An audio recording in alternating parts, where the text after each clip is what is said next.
Hi again folks, how's all doing? This is a Hornby Class 31 in Network Rail livery named Driver Dave Green. This was sent to me by another Dave on behalf of his son, who said this doesn't run and that they weren't able to get the body off to have a look inside. So let's turn on the power.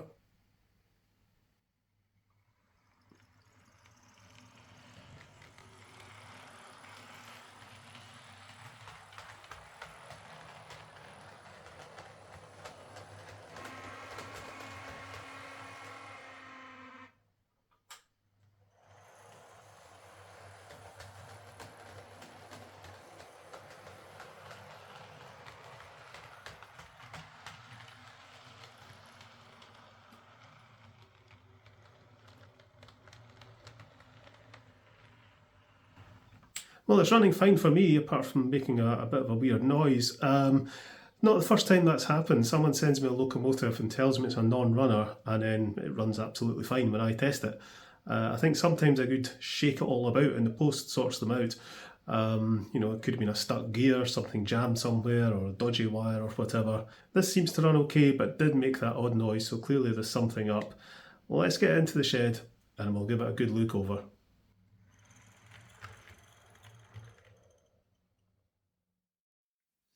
Okay, so Hornby Class 31 in Network Rail livery. I really like this livery actually. I don't have any yellow locomotives, and I think diesels look quite good in this, to be honest. I know it's just kind of yellow and grey, but anyway, what's up with this? Dave said it wasn't running at all. It runs, but it's making a bit of a screeching noise, so I'm guessing needs a bit of lubrication somewhere, probably the motor bearings, or possibly the bearings either side the worm gears, because I'm guessing this has got centrally mounted motor and a couple of drive shafts. Yeah, I think so. So the body that Dave and his son couldn't get off, it's going to clip on, I think. Oh, hang on, no, there's screws there. Screws either side of that bogie. And there, so we've got 4 screws that I can see. Yeah, 4 screws in an awkward position. They're really hindered by the bogie. Again from that side.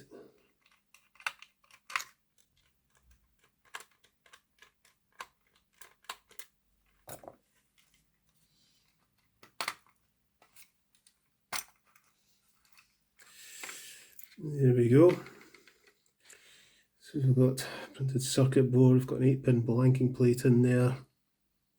The wiring for the lighting is plugged in.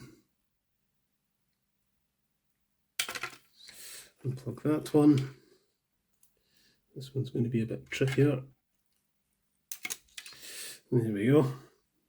So you can see at this end we've got nice easy access into the worm gear. If we take that cover off, at this end I'll need to remove the circuit board and this plate here. This doesn't spin. It could do though. There's it's rigged up for a pulley system there to turn that. But yeah, it's entirely possible that the squeaking is coming from the worm gears, or it could be the bearings either side of the motor. So I think what we'll do is remove this circuit board. A couple of screws. It's just going to play nice. Wee bit wriggle room with the wiring. 2 screws here. Do that. And now I can get into this gearbox. There's another plate here on top of the motor I might need to remove to get into the bearings. Let's just do that. Sorry, the first time I opened up one of these modern diesel models, I was a bit, oh, blimey. But now that I've done a few, the bogie towers can be a bit fiddly, but they're actually not that tricky to work on. They're not nearly as bad as they look.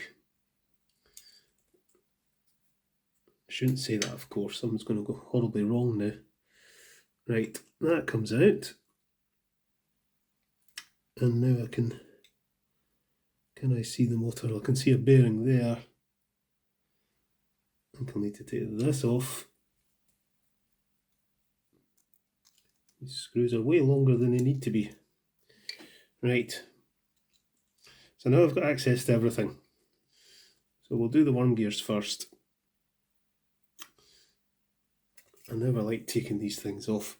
They've got a tendency to crack. That side.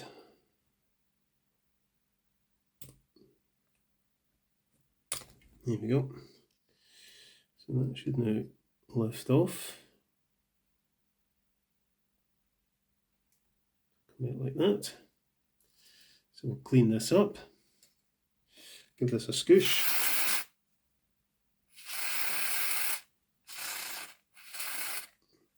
Just get rid of any dirt and gunk that's in there. Some fresh oil in there, some fresh oil in there. Pop that back on. Some fresh grease, silicone grease. And we'll pop this back into position.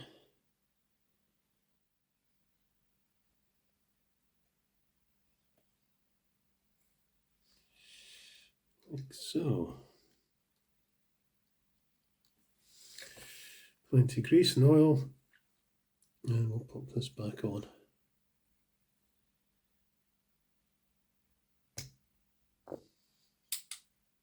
You have to make sure that that's fitted on properly, because it's not only keeping the gears in place, it actually holds the motor bogie in place as well. The wheels on this are quite dirty, so I need to give them a good clean. But that's that end done. We'll do the same to this end. Take that out. I think this has been quite a well-used model. Looking at the state of the lubrication and the dirt on the wheels. So I think it's well overdue a service. This has popped out the little universal joint, which is going to be a bit tricky to get back in. What was I saying about these models being quite easy to work on? There. That's the way to do it. Right. Again, make sure it's on properly. Right, okay, so that's the worm gears and their bearings cleaned up and lubricated. I'm going to get a wee spot of oil on the motor bearings, because that's a very likely cause of the screeching. So a wee bit of oil in there, and a bit of oil in there, and hopefully that's that. Right, I've got these plates to put back on. So that one goes on there. Get that out the road.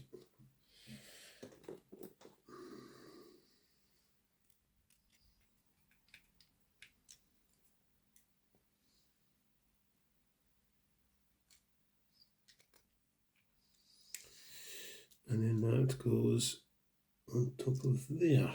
It traps the wires as it does so. Right, okay.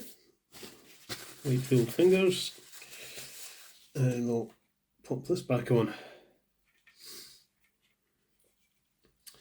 To do that, I'm going to have to plug this back in. Right, it's going to plug in like so. That.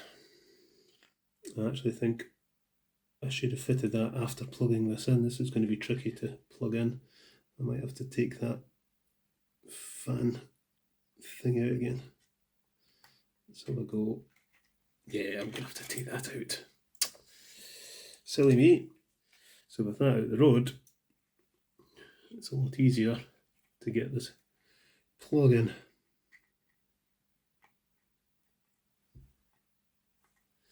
There we go, easy peasy.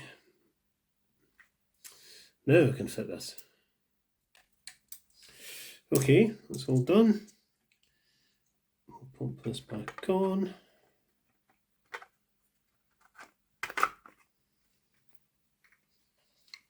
just plonk down in there easily, I think. Like so. And get these screws back in.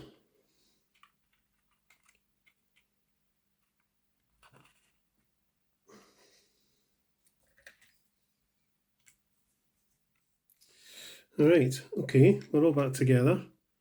I think we'll give these wheels a clean.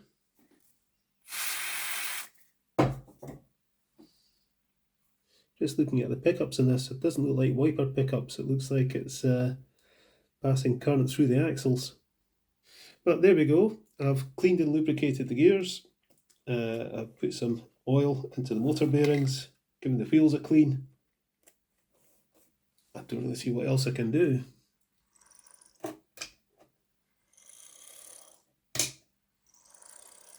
Lighting's working. It's very nice. Let's go pull it out of the shed. Okay then, let's bring it out.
So there we go, that's this Hornby Class 31 running fine. No more squealing, which was either the motor bearings or one of the bearings either side of the worm gears. The wheels were pretty dirty, but apart from that, I couldn't really see any reason why the model wouldn't have run for Dave's son. But, you know, I can only judge what's in front of me, and this seems to be absolutely fine to me. As I said earlier, I do like this livery, but I can't recall ever seeing it in Scotland. I'll need to look it up. It would be nice to have a couple of yellow locomotives in the fleet though. Another reason I kind of regret not getting the Rapido Highland Jones Goods model. Dave has sent me some other locomotives to look at, which you'll see in the shed episode. I just wanted to feature this one because I like the look of it. In the meantime, I'll get it packed up and ready to go back to Dave. Catch us later, folks.